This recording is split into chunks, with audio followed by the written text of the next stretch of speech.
Nektari Gjumas.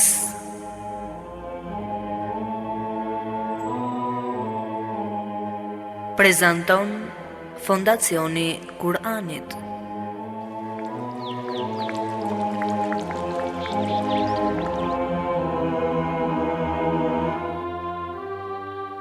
Gjumaja, dita më e bukur e javës.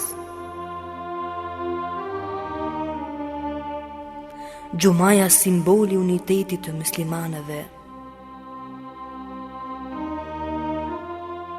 Gjumaja, koha e të shkuarit më pranë Allahut.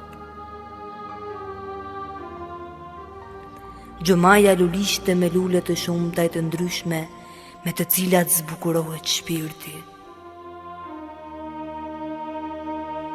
Eja një çdo të gjuma të shëtisim me kopshtin e mbushur me dije dhe të mbledhim bashkë nektarin e luleve të saj e të kënaqemi me to.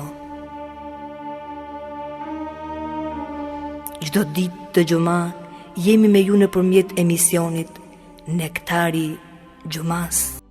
Bismillahirrahmanirrahim. Alhamdulillahi Rabbil Alamin, wassalatu wassalamu ala Sayyidina wa Nabiyina Muhammad wa ala ahlihi tayyibin at-tahirin, sahbihi al-muntajabin, wa ala jami' al-anbiya illahi wal-mursalin. Me emrin e Allahut, të gjithë mëshirshmit, mëshirplotit. Falënderimet më të sinqerta janë vetëm për Allahun e madhëruar. Paqja dhe mëshira e Allahut qofshin mbi profetin Muhammed, mbi familjen e tij të pastër, mbi shokët e tij të zgjedhur dhe mbi të gjithë të dërguarit dhe profetët e Allahut xhelishanhu. Të nderuar dëgjues dhe shikues, ju përshëndes me përshëndetjen e bukur islame. Assalamu alaikum wa rahmatullahi wa barakatuhu.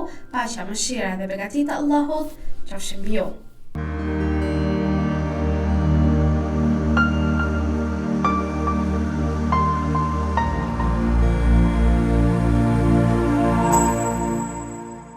Dynjaja është vendi ku njeriu kalon një pjesë të shkurtër të ekzistencës së tij, duke u përballur çdo ditë me zgjedhje, sprova dhe sfida të ndryshme. Ajo shfaqet para syve të njerëzve me bukuri, pasuri, kënaqësi dhe ëndra që shpesh e tërheqin zemrën e tyre. Në kërkim të suksesit dhe lumturisë, shumë njerëz përqendrohen aq shumë te gjërat materiale, sa që harrojnë çdo gjë në këtë botë që është e përkohshme, dhe sa asgjë nuk mbetet për gjithmonë. Kështu pra, njeriu rrezikon të mashtrohet nga shkëlqimi i jashtëm i dynjas dhe të humbas qëllimin e vërtetë të jetës së tij. Megjithatë, Allahu i madhëruar, nga mëshira e tij e pafundme, nuk e ka lënë njeriu të endet pa një drejtim. Ai ka treguar rrugën e së vërtetës, duke i pajisur me mendje, për të reflektuar, për të menduar, me një ndërgjegje për të dalluar të drejtën nga gabuara dhe me udhëzime hynore që e ndihmojnë të gjejë rrugën e shpëtimit. Sa herë që njeriu largohet nga e vërteta ose humbet mes mashtrimeve të kësaj bote, udhëzimi i Allahut xhelishanhu është drita, është shpresa dhe mbetet ajo dritë e pashuar që e nxjerr njeriu nga errësirat në drejt orientimit dhe qetësisë shpirtërore.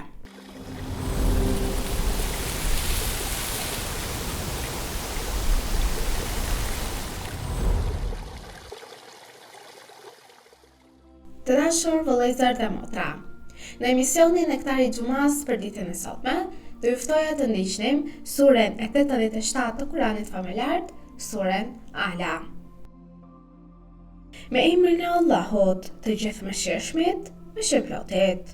Lavdëro emrin e Zotit tënd në të lartit, që ka krijuar gjithçka dhe ka përpjestuar drejt, që ka caktuar fatin e çdo gjëje dhe ja ka rrëfyer rrugën, që bën të rriten kullotat dhe pastaj të shndrohen, të vyshken e të thahen. Ne do të bëjmë ty o Muhammed sallallahu alaihi wasallam të lexosh shpalljet tona. Kështu që nuk e për të harruar, përveç asaj që do Allahu. Vërtet, ai e di të dukshme dhe çka është e fshehtë. Do të ta lehtësojmë të rrugën e drejtë. Prandaj, këshillo, nëse këshilla do të jetë e dobishme. Atë do ta dëgjoj ai që i friksohet Allahut e do t'i shmanget vetëm më i keqi, i cili do të digjet në zjarrin e madh, ku as nuk do të vdes, as nuk do të jetoj. I shpëtuar është ai që pastrohet, që e përmend emrin e Zotit të vet dhe që fal namaz. Por ju përkundrazi, më shumë po e parapëlqeni jetën e kësaj bote, ndonë se jeta tjetër është më e mirë dhe amshuar. Kjo me të vërtet ndodhet në fletët e lashta, në fletët e Ibrahimit dhe të Musait.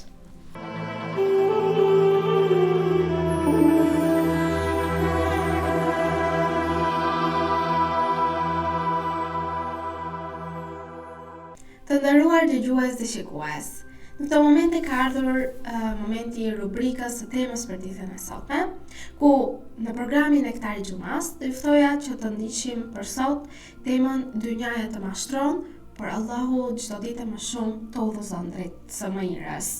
Historia njerëzore ka treguar se ata që kanë vendosur besimin dhe mbështetjen e tyre tek Allahu kanë arritur të kapërcejnë sprova dhe tundimet e dynjas, ndërsa ata që janë mbështetur vetëm tek forca dhe kënaqësitë e kësaj bote, shpesh kanë mbetur të zhgënjur. Njeriu jeton në një botë që është e mbushur me sprova, dëshira dhe mashtrime. Çdo ditë ai përballet me zgjedhjen mes rrugës së Allahut dhe joshjeve të dynjas. Shumë njerëz magjepse nga bukuritë kalimtare të kësaj bote dhe harrojnë që jeta e vërtet është ajo e ahiretit. Pasuria, fama, pushteti dhe kënaqësitë materiale shpesh bëhen qëllimi kryesor i jetës së tyre. Mirpo, Allahu i madhëruar na paralajmëron vazhdimisht në Kur'an që të mos mashtrohemi nga kjo botë e përkohshme. Allahu thot: Bismillahirrahmanirrahim. Dijeni se jeta e kësaj bote është vetëm lojë, dëfrim, stoli, mburrje mes jush dhe garë për shtimin e pasurisë dhe fëmijëve. Ajo është si një shi, bimët e të cilës i mahnitin bujqit, pastaj ato thahen dhe i sheh të zverdhura, e më pas bëhen kasht, ndërsa në ahiret ka dënim të ashpër dhe falje nga Allahu e kënaqësi prej tij. Për Allahut, jeta e kësaj bote nuk është tjetër veç se një kënaqësi mashtruese. Ajeti 20, ky i surës Hadid. Pra ky ajet na tregon realitetin e kësaj bote ku ne jetojmë. Ajo duket e bukur në fillim në pamje të jashtme, por shpejt ajo humbet dhe zhduket prej nesh. Ashtu si lulja që çel për pak kohë e më pas thahet, edhe kënaqësitë e kësaj bote i përngjasojnë kësaj lulje sepse janë të përkohshme. Njeriu mund të ndërtoj pallate, mund të grumbulloj pasuri të shumta, mund të fitoj fam, por në fund të fundit do të lërë gjithçka që ka bërë në këtë botë dhe do të kthehet përballë Zotit të gjithësisë me vetëm me një gjë dhe ato janë veprat e tij. Nëse ka bërë mirë fiton, nëse ka më shumë të këqija, humbet dhe bie përposhtë peshorja e drejtësisë. Një prej mashtrimeve më të mëdha të dynjas është se ajo e bën njeriu të mendojë se do të jetojë përgjithmonë në këtë botë. Kur njeriu zhytet në kënaqësitë e kësaj bote, ai harron vdekjen, harron përgjegjësinë dhe mbi të gjitha Allahu na ruaj, harron takimin me Zotin e tij. Për këtë arsye, Allahu na tërheq vëmendjen dhe thot: O njerëz, premtimi i Allahut është i vërtetë. Prandaj, të mos ju mashtroj jeta e kësaj bote dhe të mos ju mashtroj mashtruesi për Allahun. Ajeti 5 i surës Fatir. Pra Kurani na mëson se dynjaja nuk është vend banimi ynë i përhershëm. Ajo është vetëm një urë kalimi nga bota drejt ahiretit. Besimtari i mençur nuk e lë zemrën e tij të lidhet pas kësaj bote, por e përdor atë si mjet për të fituar kënaqësinë e Zotit të gjithësisë. Prandaj të dashur vëllezër dhe motra, besimtari është i thirrur të jetojë në dynja pa u bërë rob i saj, të fitojë nga të mirat e kësaj bote pa u mashtruar prej tyre dhe ta mbajë zemrën e tij të lidhur me Krijuesin. Vetëm nëpërmjet udhëzimit të Allahut, njeriu mund të gjejë rrugën e drejtë dhe të arrijë suksesin e vërtet në këtë botë dhe në jetën e përjetshme. Profeti Muhammed, paqja dhe bekimet e Allahut qofshin mbi ta dhe mbi familjen e tij, ka thënë: "Çfarë ka mund me dynjan? Shembulli im në këtë botë është si një udhëtar që pushon poshtë në hije në një pemë dhe pastaj ngrihet dhe largohet." Pra ky është një mësim për të gjithë ne të nderuar dëgjues dhe shikues, se dynjaja është një udhëtim shumë i shkurtër, edhe pse duket i gjatë.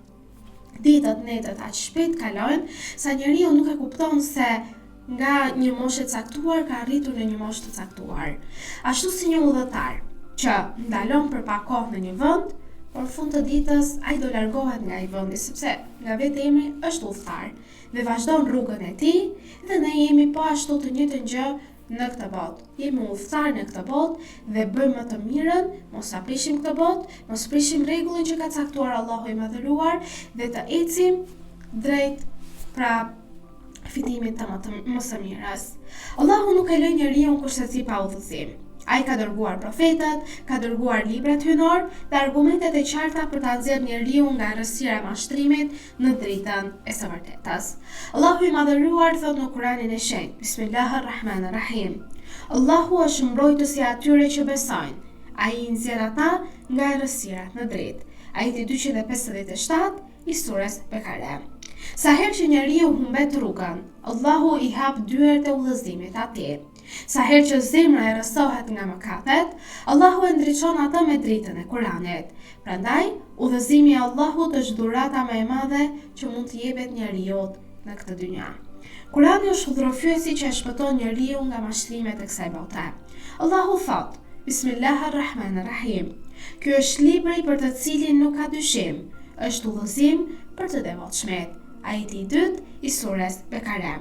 Sa më shumë që njeriu lidhet me Kuranin, aq më e qartë dhe më e kuptueshme bëhet realiteti i kësaj bote. Ai fillon të shohë se pasuria nuk është qëllim, fama kurse si nuk është shpëtim, dhe kënaqësitë e përkohshme të kësaj dynjaje nuk janë lumturia e vërtetë. Lumturia e vërtet gjendet në afërsinë me Allahun, në përkushtimin në adhurimin e Zotit të Gjithësisë dhe në bërjen e veprave të mira. Imam Aliu, paqja qoftë mbi të, ka thënë: Dynjaja është një vend kalimi, ndërsa ahireti është vend banimi i përhershëm. Merrni nga vendi i kalimit për vendin e qëndrimit tuaj. Këto fjalë të nderuar dëgjues dhe shikues përmbledhin të gjithë filozofinë e fesë së pastër islame për sa i përket jetës. Besimtari nuk jeton për dynjan. Besimtari e përdor dynjan për të fituar ahiretin.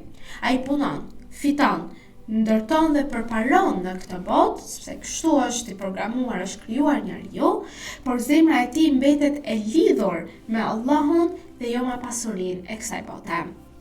Në ditën kur njerëzit do të dalin para Allahut, nuk do të vlejnë pasuritë, nuk do të vlejnë pozitat apo titujt që ai ka. Atë ditë do të vlej vetëm zemra e pastër dhe veprat e mira që ai ka bërë. Allahu i Madhëruar thot në Kuranin e shenjtë: Bismillahirrahmanirrahim. Ditën kur nuk do të bëjnë dobi as pasuria e as fëmijat, përveç atij që vjen tek Allahu me zemër të pastër. Ajeti 88 dhe 89 i surës Shuara. Imam Sadiku, paqja qoftë mbi të, ka thënë: Kush e njeh Allahun, e largon zemrën e tij nga kjo dynja. Sa më shumë që njeriu e njeh Zotin e tij, krijuesin e tij, Allahun e plotfuqishëm, aq më pak mashtrohet nga kjo dynja e cila është e përkohshme. Ai e kupton se çdo gjë që ai posedon një ditë do të largohen, ndërsa Allahu është ai që mbetet dhe është i përhershëm. Ai e kupton se bukuria e vërtetë është bukuria e shpirtit, pasuria e vërtetë është pasuria e besimit, dhe se suksesi i vërtet është kënaqësia e Allahut xhaleshahu ndaj nesh. Prandaj besimtari duhet të jetë çdo ditë më shumë vigjilent. Nuk duhet të lejojë që shkëlqimi i përkohshëm i dynjas t'ia marrë dhe t'ia rrëmbejë atij zemrën.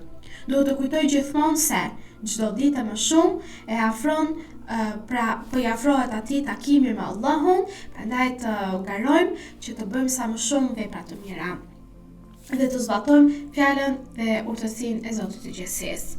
Dynjaja mund të mashtrojë syrin, por nuk mund të mashtrojë zemrën, ajo zemër e cila është e palëkundur dhe e ndriçuar me dritën e Allahut të Madhëruar. Pasuria një ditë do të humbas, por ajo që mbetet është ai që ecën në rrugën e Allahut xhaleshahu dhe nuk e humbet kurrë këtë rrugë, ky njeri ka fituar. Allahu është udhëzuesi i vërtetë, dhe kush kapet fort pas udhëzimit të tij, do të gjejë qetësi në këtë botë dhe shpëtim në botën tjetër. Allahu thot: Kush i bindet Allahut, Allahu do ta udhëzojë zemrën e tij. Ajeti 11 i surës Taghabun. Prandaj të nderuar dëgjues dhe shikues, Allahu është krijuesi ynë, është Zoti i gjithësisë. Është ai i cili na krijoi në atë formë sa zemra, shpirti dhe vetë trupi njeriu, por edhe mendja, gjejnë qetësi vetëm në përmendjen e Allahut xhaleshanhu, sepse kështu janë krijuar. Dhe nëse ne e mbushim zemrën, mendjen, shpirtin, trupin ton me gjëra të cilat dalin jashtë rregullore sa Allahut të madhëruar, atëherë kemi shkatruar veten ton dhe asgjë më shumë. Prandaj, e lutim Allahun e madhëruar që të na udhëzoj, të na bëj prej atyre të cilat e përdorim këtë dynja për të fituar ahiretin dhe nuk mashtrohemi nga bukuritë e saj. Themi subhanallah, elhamdulillah për çdo të mirë që na ka dhënë dhe vazhdojmë rrugën si besimtar të devotshëm, inshallah, dhe Allahu mos na ndaj nga kjo rrugë dhe të na udhëzoj çdo ditë më shumë dhe të na ndriçojë zemrat me dritën e besimit.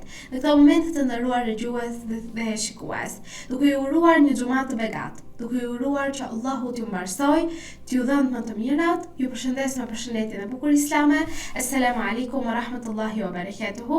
Paqja, mëshira dhe begatia e Allahut qofshin mbi ju. أيها الذين آمنوا إذا نودي للصلاة من يوم الجمعة فاسعوا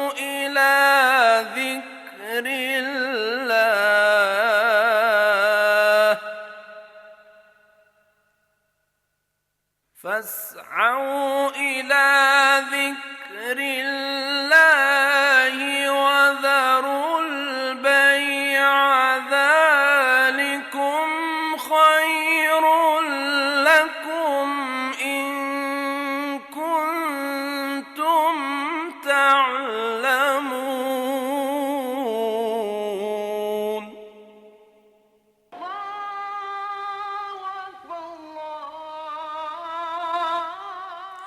O ju që besuat, kur bëhet thirrja për namaz, ditën e xumas, esni shpejt për aty ku përmendet Allahu, dëgjojini hutbën, falni namazin, e lini shitblerjen. Kjo është shumë më e dobishme për ju nëse jeni që e dini. Ashhadu anna Muhammad